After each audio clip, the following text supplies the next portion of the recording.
Morning Gladys, may tukoy na lugar na ba na pagtatayuan ng mga modular box houses bilang temporary shelter ng mga displaced family sa Davao Oriental dahil sa lindol? Gladys? Amigo, kahapon ay nakausap natin ang alkalde ng munisipalidad ng Tarragona at pinaplano nilang itayo itong mga modular boxes sa likod ng munisipyo. Kahapon din, amigo, ay binisita ni Pangulong Ferdinand Bongbong Marcos Jr. ang Davao Oriental at sa kanilang naging press briefing ay inihayag na plano nilang simulan ang pagtatayo nitong mga modular shelter ngayong Biyernes upang masimulan ng magamit ng mga apektadong residente ngayong Lunes. Ipinahayag ni Pangulong Ferdinand Marcos Jr. ang kanyang pangunawa sa kalagayan ng mga evacuee na pansamantalang nananatili sa mga family tents at nakararanas ng init sa araw.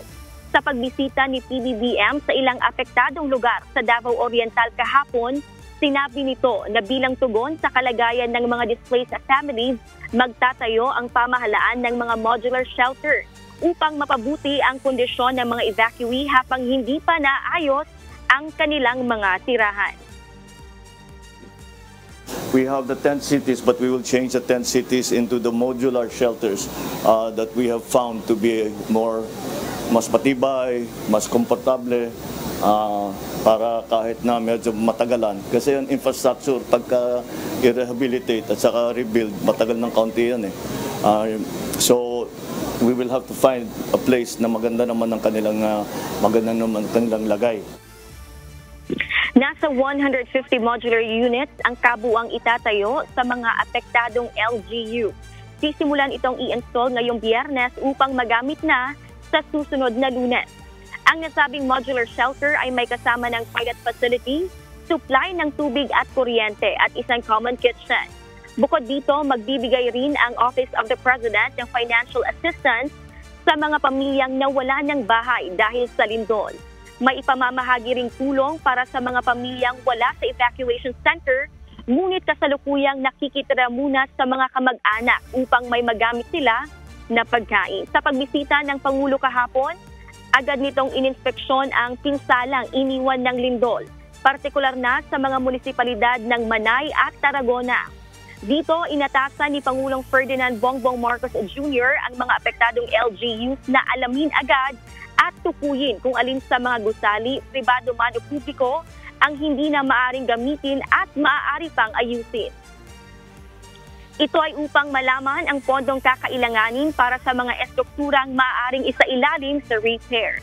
Kabilang sa sinurin ang Davao Oriental Provincial Hospital at isang paaralan sa Manay na kapwa nagtamo ng pinsala. Ayon sa Pangulo, bagaman may inilaan ng pondo para sa bawat LGU na apektado ng lindol, ibibigay na lamang umano sa mga lokal na pamahalaan ang pondo dahil mas alam ng mga ito ang kanilang pangangailangan, lalo't magkakaiba ang sitwasyon ng bawat lugar matapos ang lindol. The reason na binibigay namin itong pondo sa inyo, dahil as a former governor, I know that lahat ng bawat lugar may kaibahan sa pangangailangan. Yung iba, kailangan ayusin yung water supply. Yung iba, kailangan buksan yung kalsada. Iba-iba. And that's why, ang thinking namin, ibigay na lang namin sa inyo yung pondo. Mas alam ninyo kaysa sa amin ang pangangailangan dun sa area ninyo. Kaya't yan ang aming gagawin.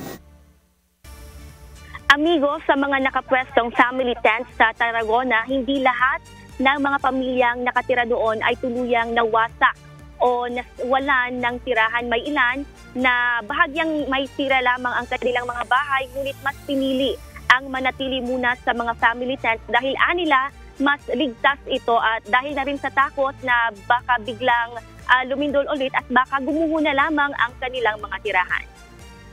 Amigo? Alright, maraming salamat. Gladys Tuabi, nag-uulat ng live mula sa Mati City, Davao Oriental.